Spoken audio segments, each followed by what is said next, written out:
Lucas capítulo 8, verso 26 a seguir.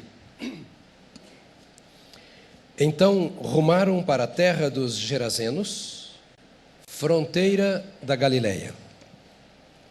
Logo ao desembarcar, veio da cidade ao seu encontro um homem possesso de demônios, que havia muito tempo não se vestia, nem habitava em casa alguma, porém vivia nos sepulcros.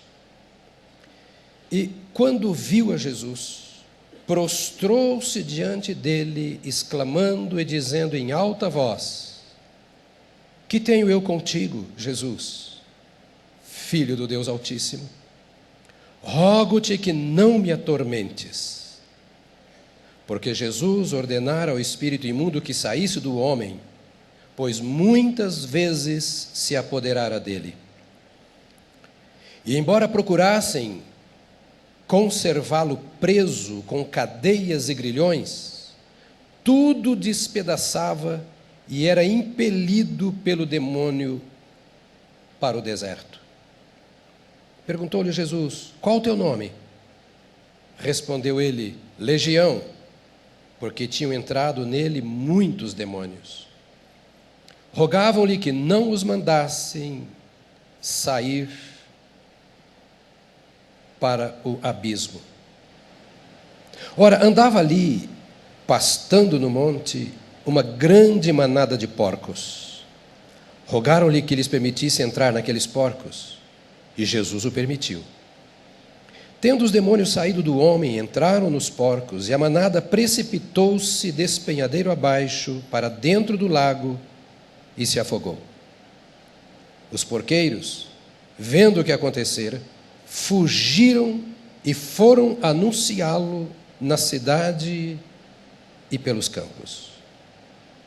Então saiu o povo para ver o que se passara e foram ter com Jesus. De fato, acharam o homem de quem saíram os demônios, vestido, em perfeito juízo, assentado aos pés de Jesus.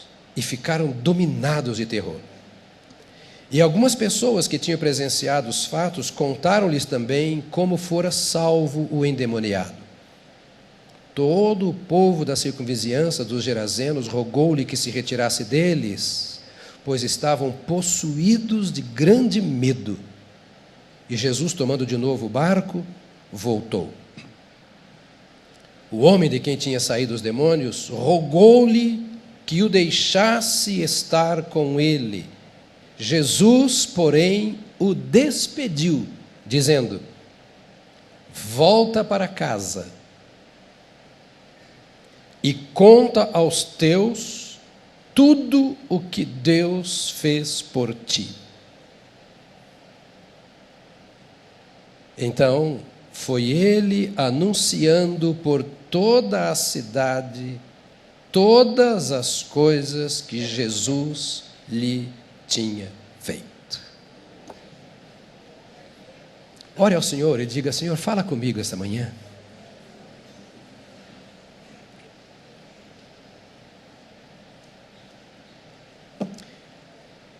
Todos nós temos uma história. Alguns, uma história um tanto escabrosa, eu conheço a história de alguns. Outros, não. Mas todos nós que já entregamos a nossa vida a Cristo, temos uma história maravilhosa para contar. Nós costumamos dizer que Deus escreve a nossa história. E é verdade. Naquele momento extraordinário, quando nós tivemos um encontro com Deus por meio de Jesus, tudo mudou. A mudança tão radical que o Espírito Santo chega a dizer na sua palavra que nós nascemos de novo. Se alguém está em Cristo, é nova criatura. Ou seja, tudo passou, tudo acabou, zerou a vida. Na hora que você veio para Jesus, não foi para a igreja, não confunda a igreja com o Jesus da igreja. Não foi na hora que você veio para a igreja, também não foi na hora que você nasceu, mas na hora que você veio para Jesus e entregou a ele a sua vida para que ele seja o seu Salvador, naquela hora, tudo começou de novo. Os seus pecados foram perdoados, o seu passado foi apagado e a sua história começou com Cristo no comando. Ele é o dono da sua vida. Ele é o Salvador e o Senhor da sua vida. Ele é o seu Redentor. É Ele quem te justifica. É por meio dele que você é visto pelo Pai. E é por causa dele que o diabo não tem poder contra a sua vida. Começou uma nova história. Pode não ser uma história semelhante a deste homem, porque esta é a tal da história escabrosa. Eu não sei quem era ele. Eu não sei se ele era judeu ou se era gentio. Não encontrei este esclarecimento na Bíblia. Eu sei que ele era endemoniado. E não um endemoniado qualquer, ele era possuído por uma legião de demônios. Uma legião, na linguagem romana, eram 6.000 soldados. Lembra quando Jesus falou, podia pedir 12 legiões de anjos? Uma legião equivalia a 6.000 soldados, uma legião plena, completa. Não é que ele tivesse 6.000 demônios, mas fala sobre o poder terrível do mundo das trevas que dominava esse homem. Era como se fosse o poder de uma legião romana. Nada ficava de pé. Nada deixava de acontecer. Tudo que esta legião queria, aquele homem tinha que fazer. Não vestia roupa há muito tempo, diz o texto bíblico. Morava em sepulcros. Se você juntar, e é bom que você faça uma junção deste texto com o de Marcos no capítulo 4, que é a mesma história na visão de Marcos dessa história. Visão de Pedro, porque Marcos foi quem escreveu o evangelho de Pedro. Né? Pedro que foi quem falou para o Marcos. E ele diz que esse homem, além de não vestir, de morar em sepulcros, ele vivia bradando, gritando. Quebrava as algemas, as cadeias, as prisões. Ninguém conseguia deter esse homem. Marcos fala que ele vivia em Decápolis, e Gerasa era uma das cidades de Decápolis. Decápolis era uma aliança de 10 cidades de cultura predominantemente helênica, grega, incrustadas na terra de Israel. Decápolis, polis é cidade e deca de 10. 10 cidades. Como nós temos Teresópolis, polis, cidade de Teresa. Heliópolis, cidade de Hélio. Como Hélio é sol, em grego seria a cidade do sol. Heliópolis, Decápolis, 10 cidades. Agora, cidades de predominantemente estrangeiros, que viviam num contexto da cultura de Israel. Ali se criavam porcos, quando os judeus não criam porcos. Tem um judeu olhando para mim por aqui, eu vi aqui no canto agora há pouco aqui. E os judeus não têm nada a ver com porcos, não comem porcos, não criam porcos. E ali eles criavam. Este homem tem um encontro extraordinário com Jesus, como o encontro que você teve. Foi um encontro transformador. Ele não foi atrás de Jesus. Lembra o texto? Não fostes vós que escolhestes a mim, mas eu vos escolhi a vós. Você também não foi ao encontro de Jesus. Ele veio ao seu encontro. Em algum momento o Espírito de Deus incomodou o seu coração. Em algum momento as circunstâncias conspiraram contra o mal que dominava a sua vida. E aparentemente pelas circunstâncias você foi para o caminho em que Jesus se encontrava, mas não foi assim. Aqui parece que os demônios levaram esse homem. Ocorre que Jesus estava passando por ali. E quando Jesus se manifesta na sua graça, no seu poder, até os demônios se curvam. E eles tiveram que ir. E começaram a gritar, o que temos nós contigo? Tu vieste atormentar-nos antes do tempo. Atormentar-nos antes do tempo. Eles já sabem do tempo de tormento que lhes está reservado. Mas estava dizendo, essa não é a hora. Então, nós não queremos sair daqui. Porque esta é a nossa região. Quem está fazendo os estudos na quarta-feira, se não estudou, vai estudar sobre espíritos territoriais. Nós não queremos sair daqui. Permita-nos entrar nos porcos. E o Senhor disse, pode. Eles entraram nos porcos. E aquele homem, liberto, agora se volta para Jesus e diz, Senhor, que obra tu fizeste em minha vida? O que seria de mim se tu não me libertasse? Olha quem eu era. Olha a minha história, olha onde eu estava, olha como eu estou.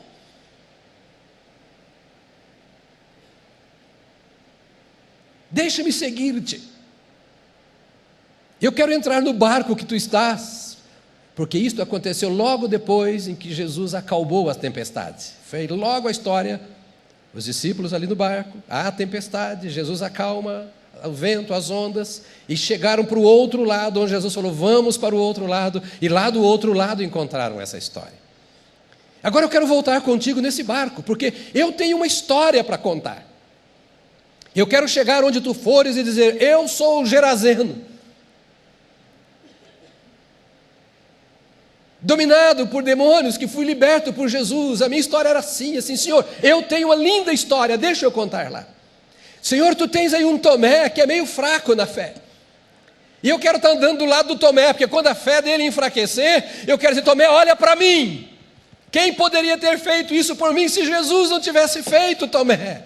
Eu quero ser encorajador da tua turma, eu quero ser a bandeira do teu evangelho, anunciando com a minha vida o que tu fizeste por mim, por onde tu passares. E era impressionante que o texto diz aqui, que quando as pessoas viram o que Jesus fez, eles começaram, o povo de Gadara ou Gerasa, começaram a dizer para o pessoal, olha o que esse camarada fez aqui, porque o que anuncia uma pessoa que é contra o Senhor Jesus? Quem não crê, quem não aceita Jesus, fala o quê? Essas pessoas haviam mandado Jesus embora, e agora saíram contando por ali o que Jesus tinha feito. Raciocina comigo, o que você acha que essas pessoas contavam? Nós estávamos bem com os nossos porcos e com a nossa porcaria toda. Não é assim que o mundo vive? E Jesus entrou na nossa porcaria para atrapalhar a nossa vida. Porque ele veio, olha o prejuízo que Jesus nos deu.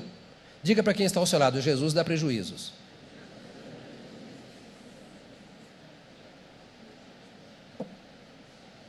Alguns andam falando da prosperidade por aí, eu quero falar do prejuízo. Você corria a todo vapor para todo lado, etc., fazia o que você queria, mas agora quer ser de Jesus? Negue-se a si mesmo, tome a sua cruz. Não é muito fácil negar e carregar uma cruz e correr bem. Você andava por caminhos largos, zigue-zagueando, dando cavalo de pau, fazendo o que queria. Mas Jesus falou, comigo o negócio não é assim. O caminho é muito apertado e a porta, rapaz, é estreita que você não imagina o quanto. E se você quiser andar como você andava antes, para mim você não serve, porque quem comigo não se ajunta, espalha. Ninguém pode servir a dois senhores. Tem que negar um para servir o outro. Mas o meu dízimo, Senhor, e às vezes que eu levanto a mão, não estou falando disso. Às vezes a cruz está tão pesada que você não consegue levantar a mão. Só dobrar o joelho e pôr a boca no pó.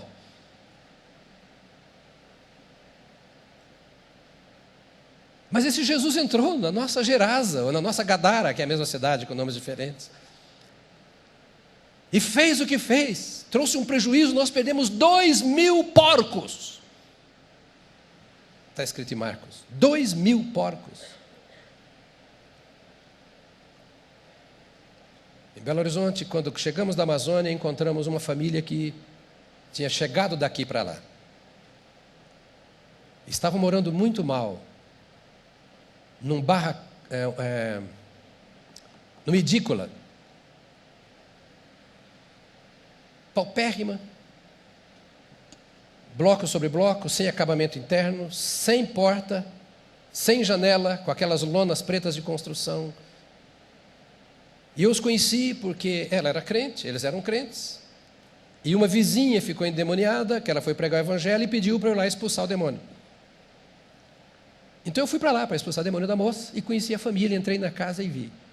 E perguntei, quem são vocês? Eu estava chegando da Amazônia para Belo Horizonte de volta, e eles recém-chegados em São Paulo, em Belo Horizonte, idos de São Paulo. E ela me contou a história. Eles eram ricos aqui. Tinham casas noturnas, aqui no Alto de Pinheiros, tinha restaurantes, e eram donos de um centro de macumba. E conheceram a Jesus, e foram libertos, e foram salvos. Da noite para o dia perderam tudo o que tinham, tudo. E foram morar de favor, lá em Minas falam, num barracão, como eu descrevi. Porque Deus tirou deles o que o diabo havia dado, para que eles começassem do zero. Quem está fazendo o curso aqui na quarta-feira com o pastor Alcione? Pois bem, as famílias, é a família da esposa do Alcione, sogro e sogra do pastor Alcione. Perderam tudo, porque tudo era uma porcaria. Eram os porcos. Às vezes perde namoro, às vezes perde a profissão, o emprego. Porque uma das coisas mais lindas que a Bíblia diz que o Senhor faz na nossa vida é nos santificar. O sangue de Jesus Cristo, o seu Filho, nos purifica, nos torna puros de todo pecado. Aleluia! Significa que Ele nos lava o que é pecado, o que muitas vezes é marca de pecado, o que é presença de pecado, dominação de pecado. Quando Jesus entra, Ele tira tudo, porque Ele nos quer livres para vivermos para Ele e para desfrutarmos da vida abundante que Ele nos oferece. Mas aquelas pessoas não queriam. E que tipo de mensagem elas passavam? Ele destruiu nossos bens. E se esse homem continuar na nossa terra, o que vai acontecer com a nossa economia? O que vai acontecer se acabar o carnaval? O que vai acontecer se fechar todos os bingos, motéis, baladas, bebedeiras, bocas de fumo? O que vai acontecer com a minha casa, com o barzinho que eu acaricio tanto com os meus caros uísques? O que vai acontecer se Jesus entrar na minha casa, com aqueles livros e literaturas que não devem estar? O que vai acontecer com os meus relacionamentos impuros, indecentes? Se Jesus entrar, o mundo sabe que Jesus Cristo salva, o mundo sabe que existe um Salvador, o mundo sabe que existe um outro caminho, o mundo sabe da história, já ouviu contar, mas o mundo não quer, e quando fala do seu Jesus, ele fala mal do seu Jesus, porque ele sabe que o seu Jesus vai tirar tudo que não presta na vida dele, e a Bíblia diz, amaram mais as trevas do que a luz, porque as suas obras eram más.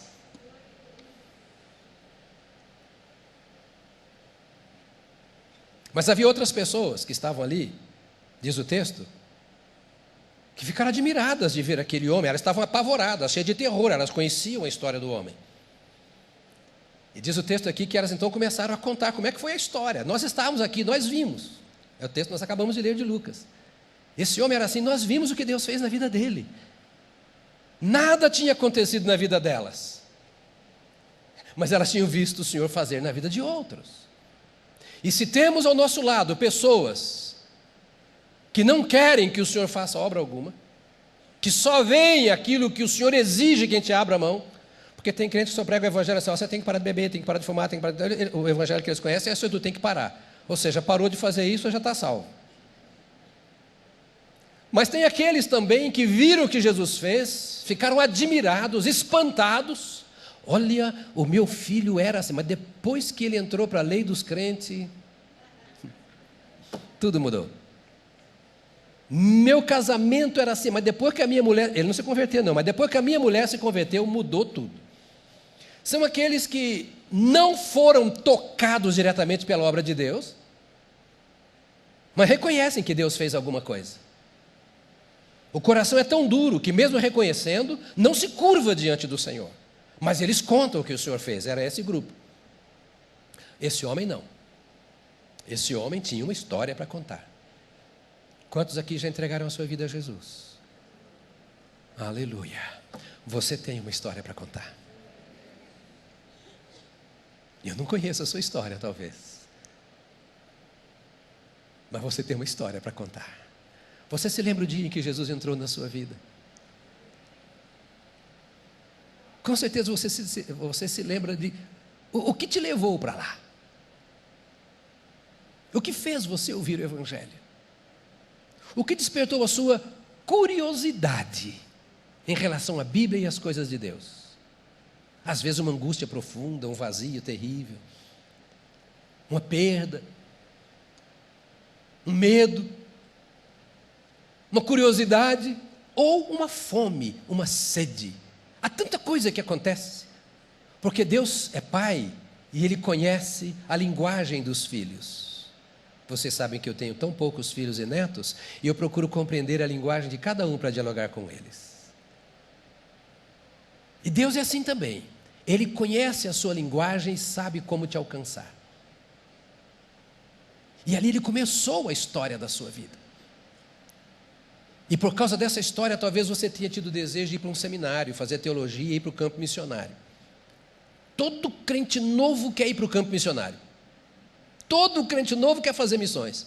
E vem o missionário aqui, ele chora, e faz apelo, ele vem à frente, e volta de novo, e volta à frente. Quantas vezes chamar, ele vem. Fica 60 anos vindo e voltando para o mesmo lugar. Não vai para o campo, mas fica com vontade de ir para o campo missionário. Esse homem era esse. Ele disse assim: Senhor Jesus, a obra que fizeste em minha vida foi tão grande, que eu quero entrar no barco com o Senhor, e eu quero te acompanhar agora. Eu já vivi a vida toda perdida aqui, morando em sepulcro, sendo lançado no deserto, nu. Minha família já nem me conhece mais.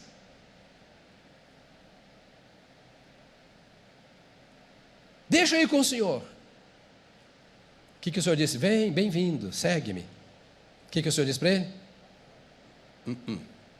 Olha o que está escrito aí no verso 39. O que está escrito aí? Volta para casa e conta aos teus tudo o que Deus fez por ti. Diga isso comigo. Volta para casa e conta aos teus tudo o que Deus fez por ti. Outra vez? Volta para casa e conta aos teus tudo o que Deus fez por ti. Para ajudar os irmãos que estão lá no telão, separados de nós, só fisicamente, vamos dizer outra vez? Volta para casa e conta aos teus tudo o que Deus fez por ti. A última vez, para você nunca mais esquecer disso. Diga para quem está do seu lado agora.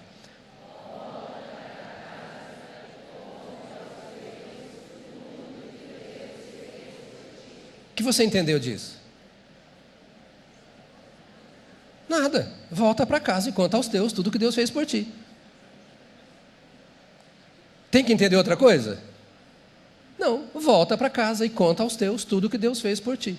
Posso colocar você de pé e mandar você embora para casa para você contar aos teus o que Deus fez por ti. Acabou o sermão.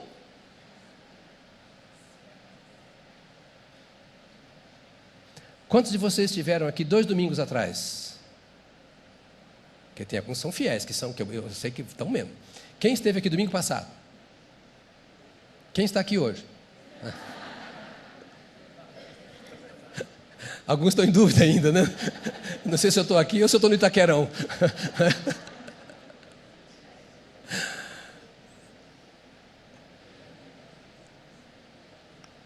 Amorosamente, com todo o coração de pastor que Deus pode me dar, deixa eu te fazer uma pergunta. Que diferença fez a mensagem que eu preguei domingo antepassado para você? Você se lembra que eu preguei? E a do domingo passado?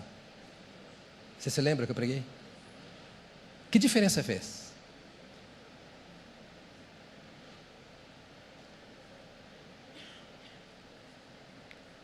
Diga para quem está ao seu lado, lá vem ele.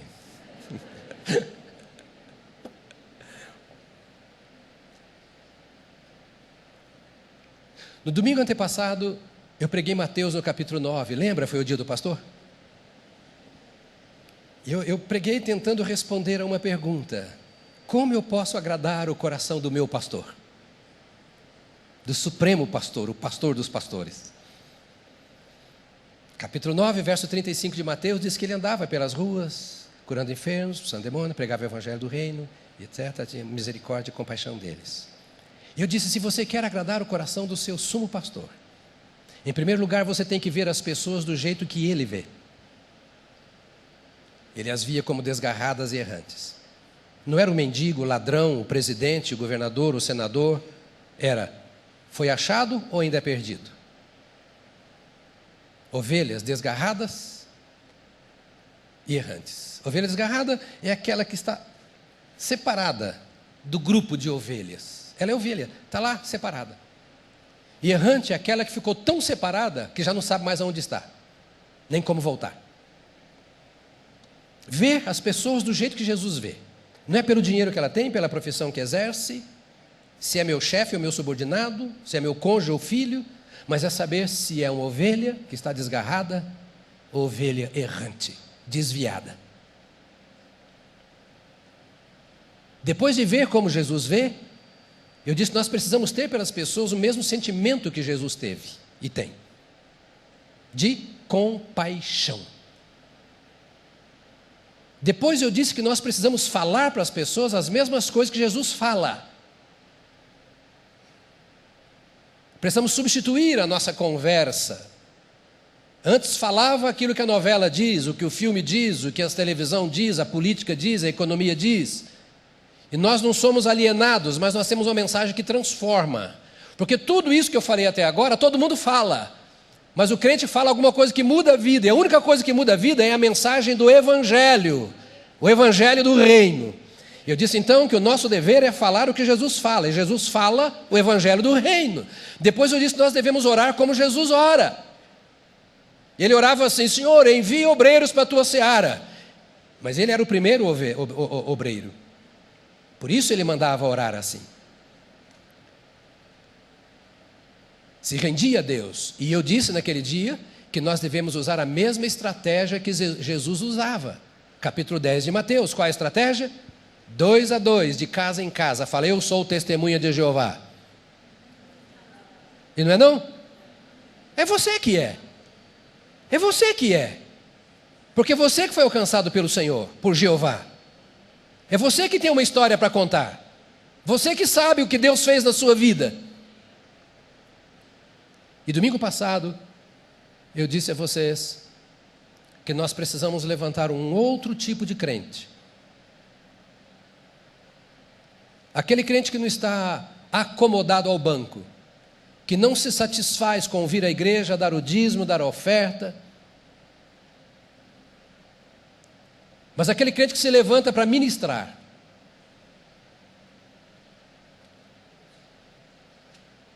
Para tirar o descrente da sua descrença para a crença. Para levar o crente à maturidade. E para levar o maduro à multiplicação.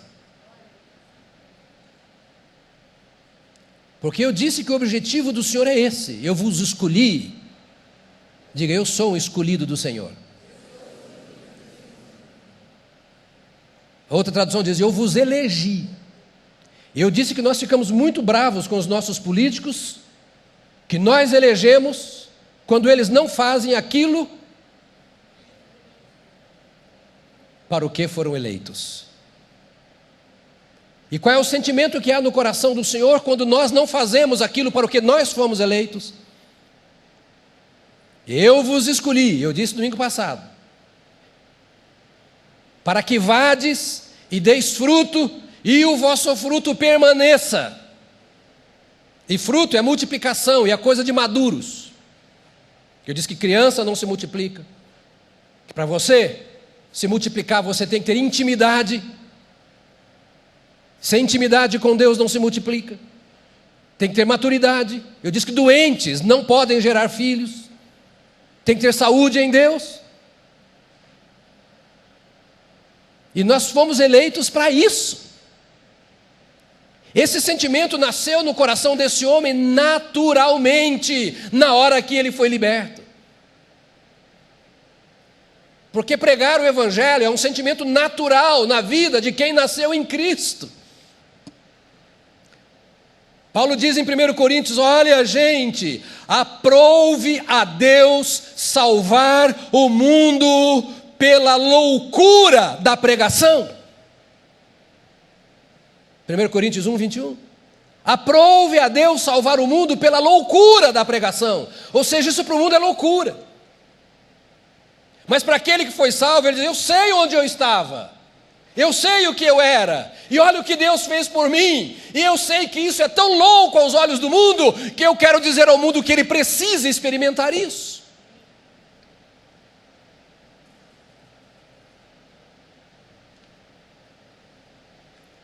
Por isso eu perguntei a você que diferença fez a mensagem que você ouviu domingo atrasado.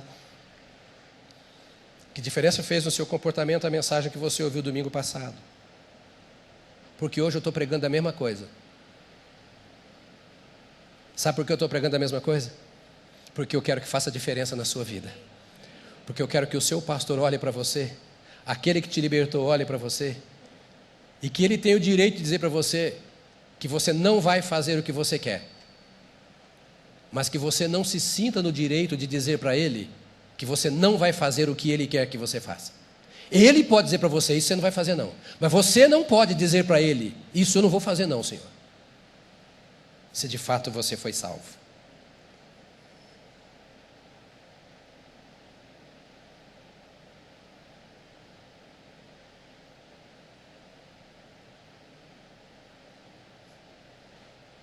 Uma vez mais você vai me ajudar. E você vai dizer para quem está do seu lado, não gostei dessa.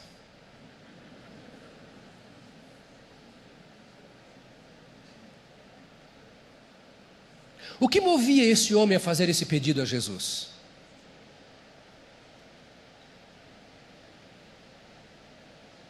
Qual era o interesse que esse homem tinha? Jesus não tinha nada para oferecer a ele. Talvez ele soubesse, já tivessem contado para ele, sabe como é que Jesus chegou aqui? Passaram por uma tempestade terrível. Ah, mas andar com Jesus passa por tempestade? Eu pensei que quem anda com Jesus não enfrenta tempestade nenhuma. Como é que esse que liberta demônios permite que seus discípulos sejam jogados de um lado para o outro na vida? Pois é, mas não tem importância, o que Jesus vai fazer eu não sei. Eu sei de uma coisa, ele já fez uma grande obra na minha vida e eu vou contar para todo mundo o que ele fez. Aí Jesus diz, olha, você não vai comigo no meu barco, não. Eu disse hoje no culto das 8, vocês não têm ideia do número de pessoas que pedem emprego na igreja. E a maioria quer ser obreiros na igreja. E eu olho o coração e digo, eu entendo esse coração. Porque eu também fui um profissional antes de ir para o seminário. E quando eu vinha para o culto, a minha vontade era não sair dali. E eu vinha para uma igreja, oh meu Deus, se eu pudesse viver na igreja, é tão diferente de viver no comércio. Se eu pudesse só cantar, orar, ler a Bíblia, o dia inteiro. Eu pensava que ser pastor era assim. Ler do engano.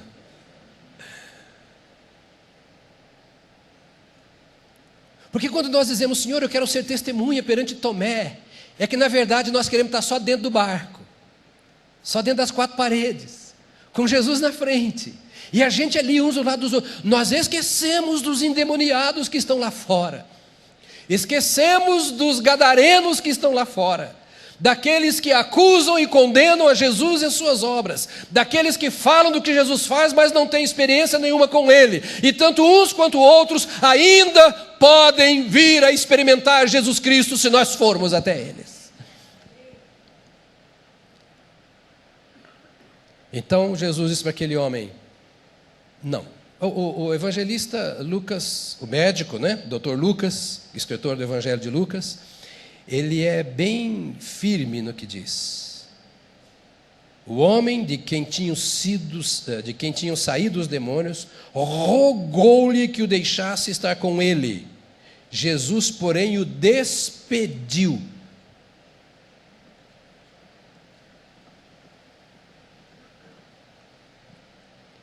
Eu estou parando na simplicidade desta palavra profunda, para você meditar um pouquinho no que significa isso. Imagine você no lugar daquele homem, se coloque no lugar dele. com tanta gratidão ao Senhor Jesus: Senhor Jesus, eu me ofereço para estar ao teu lado, te ajudando a cumprir a tua missão. Eu quero fazer parte do teu grupo de missionários. Onde o Senhor for, eu irei. E Jesus, se fosse mineiro, teria dito: casca fora, eu não quero você comigo aqui. Mas eu tenho uma missão para você. Olha bem para mim. Talvez você também tenha desejado, eu sei que não todos, e provavelmente poucos, tenha desejado ir para um seminário, tenha sonhado a sua vida toda ir para o campo missionário, acalentado o desejo de ser um pastor e ocupar um púlpito.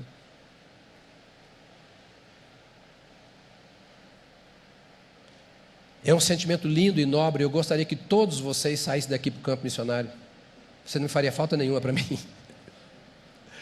Nós encheríamos a igreja de novo, se Deus te levasse para o campo missionário. Mas você já sabe o que o Senhor disse para você: não, você não vai. Nesse barco você não entra.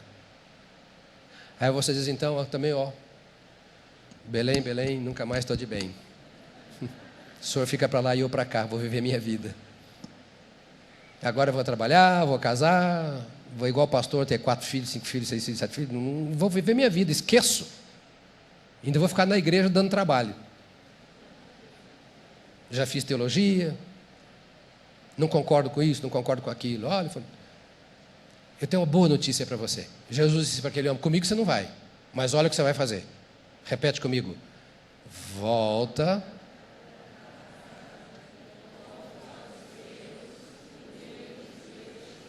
Outra vez mais forte, igualzinho crente agora. Volta para casa e conta aos teus o que Deus fez por ti. Decápolis, uma cultura estranha dentro de Israel. Aquelas 10 cidades autônomas que faziam parte desta aliança estavam acostumadas a adorar os deuses da Grécia. A imoralidade da filosofia e das artes da Grécia. Eles estavam plantados no meio do povo de Deus. Passavam na porta das sinagogas. Sabiam da leitura sabática da lei. Eles conheciam tudo da religião judaica. Eles não eram estranhos à história e aos fatos da vida do povo judeu. Mas eles continuavam distante de Deus. Eles não queriam nada com Deus. Amado, o mundo pertence ao Senhor. Ele é Deus do céu e da terra.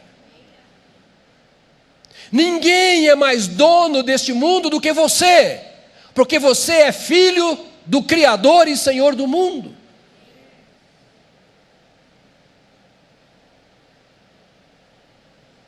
Não é você que está errado por ser crente, porque parece que a maioria tem razão, e a maioria não quer nada com Deus. Ouvimos o ditado: Vox populi, vox Deo. Vox Dei. A voz do povo é a voz de Deus, ou seja, a maioria tem razão. E isso entrou na sua cabeça e nos seus ouvidos, e você anda no mundo como se você não tivesse direito de governar este mundo, de falar a este mundo e de impor a lei de Deus a este mundo. Mas o Senhor Jesus diz para você: não é assim. Você não é do mundo, você não pertence ao mundo, você foi resgatado do mundo para dizer ao mundo que ele pertence a Deus e que Deus quer resgatá-lo para si, e por isso enviou o seu Filho Jesus Cristo. E você é profeta para isso. Você é profeta para isso.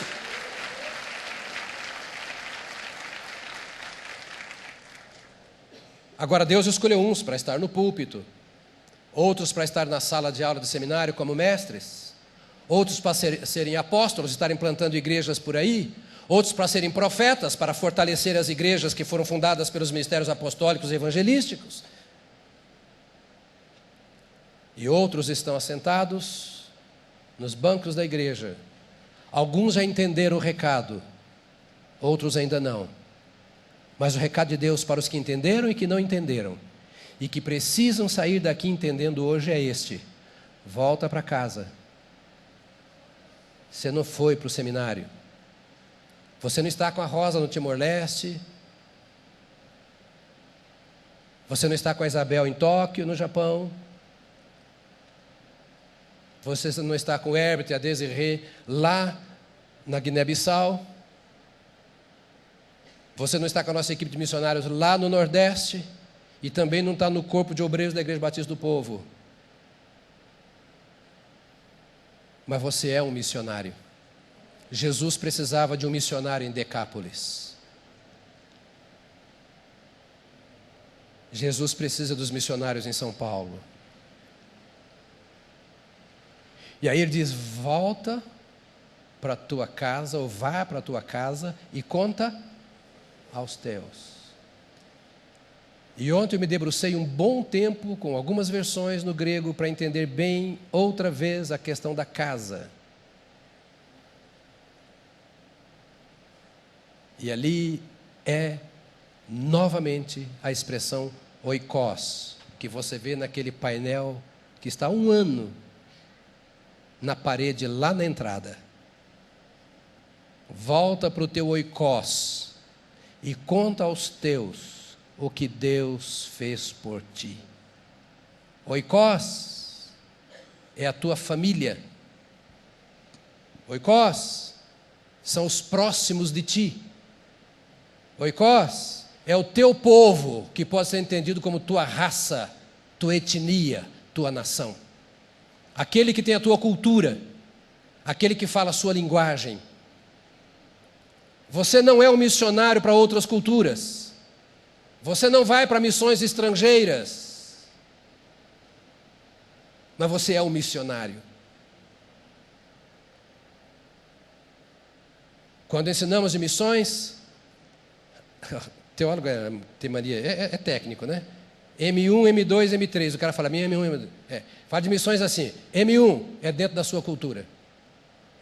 M2 é para aqueles de outra cultura que estão dentro da sua, como os japoneses aqui da Liberdade, que estão dentro da cultura brasileira. E M3 é a cultura estrangeira, é o índio que vive lá, é o que mora no outro país, e etc. Mas todos temos uma missão. Eu não vou mandar você falar não, mas dá vontade de você até poderia falar, porque você está pensando, eu não vim aqui para ouvir isso. Hoje eu quero que você me responda uma pergunta. Será que Jesus já falou para você voltar para casa e contar para os teus? O que os teus estão ouvindo? O que mais chega ao ouvido deles é a mensagem dos gadarenos que estão preocupados com seus bens e por isso rejeitam a Jesus? É isso que os seus estão ouvindo? Aqueles que dizem que não são crentes porque vão ter que deixar isso, aquilo outro para ser crente. O que a sua família, os seus, o seu povo, a sua raça, a sua nação está ouvindo? Que discurso, que mensagem? É daqueles que já viram o Senhor Jesus fazer, que sabem que foi Ele que fez, e que contam que Ele fez na vida dos outros, mas eles mesmos não foram mudados, por isso não tem história nenhuma deles para contar? Ou os teus estão encharcados com a mensagem da vida que mudou a sua vida?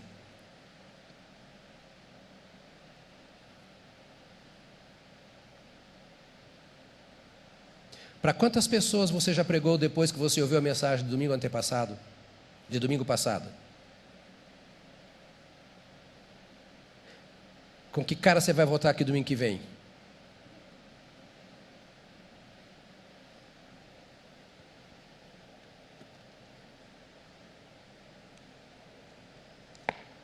Diga para quem está do seu lado, se você quiser. Para ouvir isso, eu não volto mais aqui.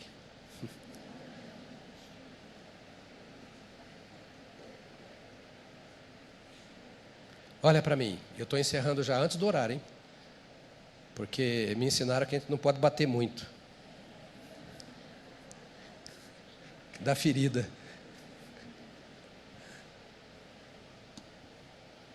Olha para mim. Se Jesus estivesse aqui onde eu estou agora, com o microfone na mão, em carne e osso, falando para você o que eu acabei de dizer, o que você iria fazer? Ouvir? Ficar de pé? Virar as costas? Ir embora? Como se nada tivesse acontecido? Como muitos fizeram? Você está agindo como a massa que ia atrás de Jesus por causa do pão, porque gostava do que ele falava, do discurso, era algo diferenciado no contexto, era bom, fazia bem para a família.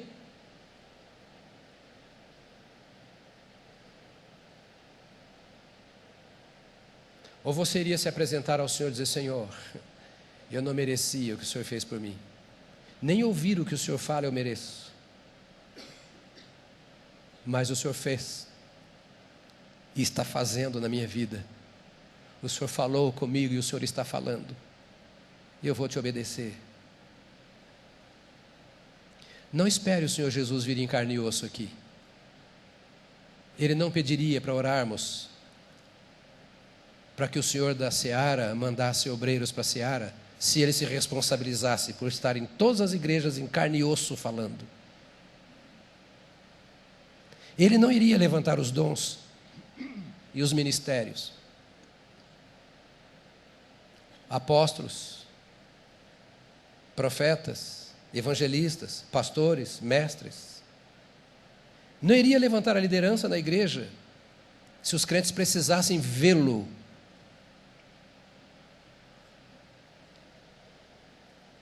Eu estou aqui nesta manhã, ousadamente, em nome do meu Senhor Jesus e do seu Senhor Jesus, só para lembrar a você que você é diferente, porque Ele fez de você diferente. Eu só estou aqui nessa manhã como profeta do Altíssimo, para dizer o que já está escrito. Não estou trazendo nenhuma doutrina nova, não estou inventando nada. Só para dizer para você que Ele te ama tanto, que Ele te quer tanto, que atendeu ao gemido da sua alma e te tirou de onde você estava, para te dar um privilégio, o de você contar aos teus o que Ele fez por ti. Para alguns de vocês, se alguém tivesse te contado antes que algumas coisas acontecessem na sua vida, como teria feito diferença? Quantas pessoas chegam para mim e dizem assim: se eu tivesse ouvido isso antes, se eu tivesse entregue a minha vida a Jesus antes. E nós sabemos isso, então por que não falar?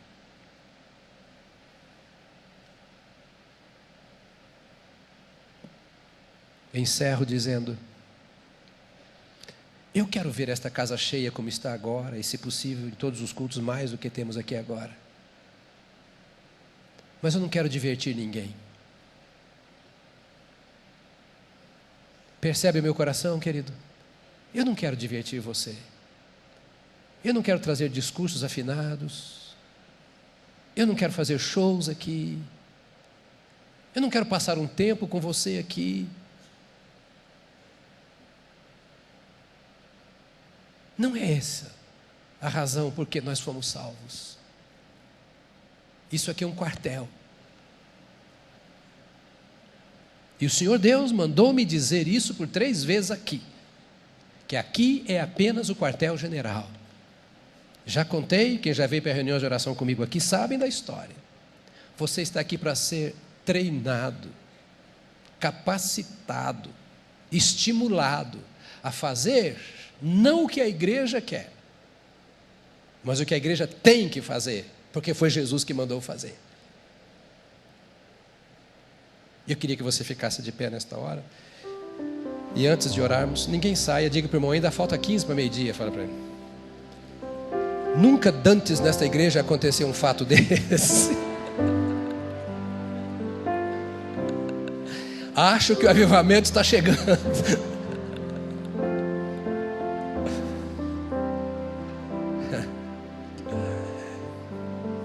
Vire para quem está do seu lado e diga, Deus é bom conosco. Diga para ele, Deus é bom conosco.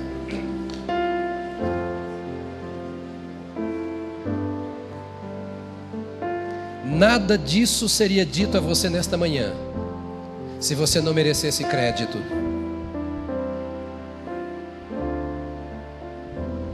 Se você não pudesse fazer, ou se Deus não quisesse que você se envolvesse com isso.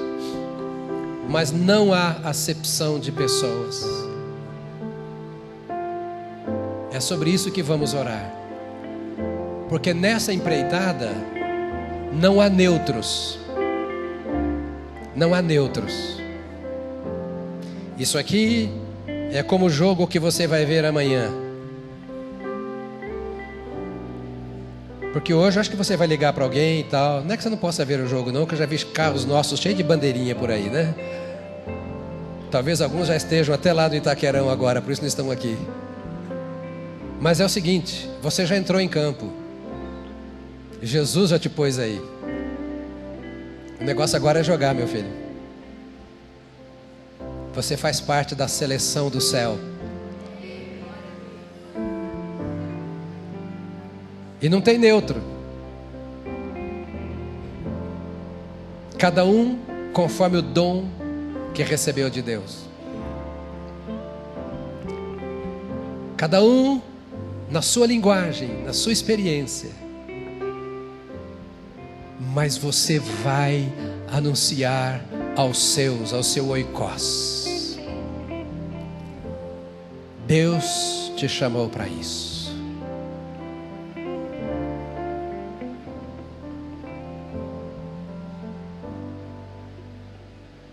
Dê a mão para quem está do seu lado, por favor. Tá bom, eu sei que tem gente que não gosta.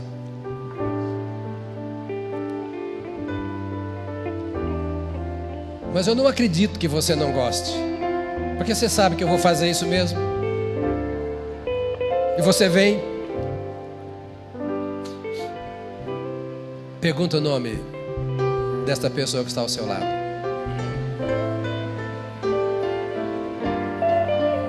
Chame pelo nome essa pessoa e chamando-a pelo nome diga: fulano, vai para casa e conta aos teus o que Deus fez por ti.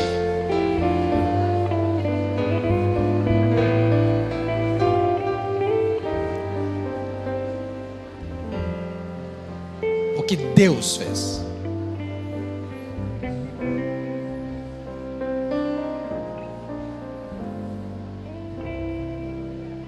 Fecha seus olhos, por favor. Comece a orar por essa pessoa cuja mão você segura. Mas levante a sua voz. Levante a sua voz. Agradeça ao Senhor. Diga: Senhor, te somos tão gratos pelo que tu fizeste por nós. Que preciosa salvação nós recebemos. Que maravilha sermos habitação do teu Espírito Santo. Que privilégio podermos ter a garantia da vida eterna. Que glória, Senhor, que glória termos a inspiração, a instrução do Senhor para a nossa mente e para o nosso espírito. Que gozo extraordinário podermos viver como igreja, como irmãos, fortalecendo uns aos outros, compartilhando a nossa experiência, a nossa fé. Que maravilha, Senhor, podermos ter Te respondendo às nossas orações. Como é bom esperarmos em Ti e crescermos nesta esperança. Que coisa maravilhosa, com alegria podermos aguardar a nossa redenção, quando o Senhor virá e arrebatará a Tua igreja. Senhor, que consolo no meio do sofrimento, e quanto cresce a nossa esperança quando nos lembramos de que tudo isso aqui vai passar e que nós iremos morar no céu em glória contigo. Oh, nós te somos gratos nesta manhã pelo quanto tens feito em nós, em nosso favor. Nós te louvamos por tudo aquilo que ainda nos aguarda em Cristo Jesus. E nós nos entregamos ao Senhor no espírito desta palavra mais uma vez. Senhor, levanta-nos como indivíduos, homens, mulheres, e como uma igreja em massa, comprometida em anunciarmos aos nossos as grandes obras do Senhor.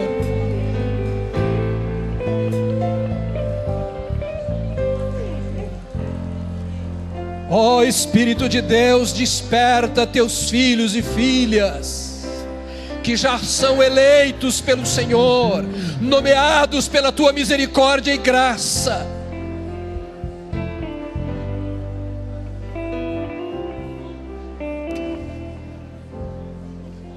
No local de trabalho, na sua casa,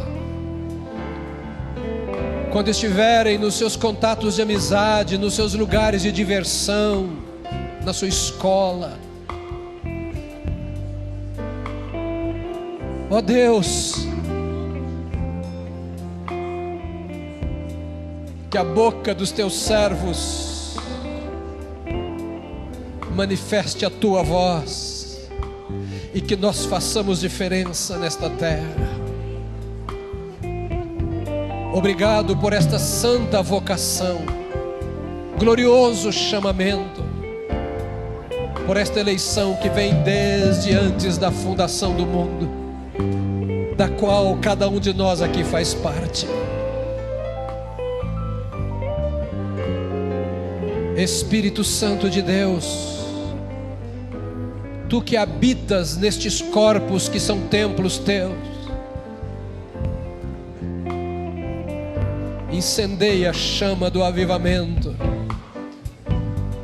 manifesta através do evangelismo eficaz, com resultados claros de vidas transformadas através desta igreja. Faça os teus filhos levantarem os seus olhos e colocarem a sua visão lá na frente, para que cada um chegue à tua presença com mãos cheias de frutos. Cura os teus filhos, sua alma, apaga, ó Deus bendito, aquelas marcas causadas por uma vida distante de ti. Ó Espírito Santo, encoraja os teus filhos, para mesmo sentindo dores de feridas que foram feitas por irmãos, se coloquem de pé, em nome do Cristo que dá vida, e que nenhum fardo, nenhum peso, nenhuma experiência ruim impeça os teus filhos de contar as coisas maravilhosas que já fizeste em sua vida. Que nenhum dos teus filhos se perca no meio dos ministérios da igreja, dos trabalhos da igreja, e deixe de anunciar-te lá fora. Que o músico seja evangelista, que o diácono seja evangelista, que o líder de célula seja evangelista, que quem não tem liderança alguma seja evangelista, porque essa é a forma do Senhor passar por meio de nós a tua vida e alcançar a outros. Aceita-nos como igreja na tua presença, e muda, transforma a nossa história, para que tu tenhas prazer nos filhos que tu gerarás através de cada um dos teus servos, em nome de Jesus. Amém, amém, amém, aleluia, aleluia, aleluia, aleluia.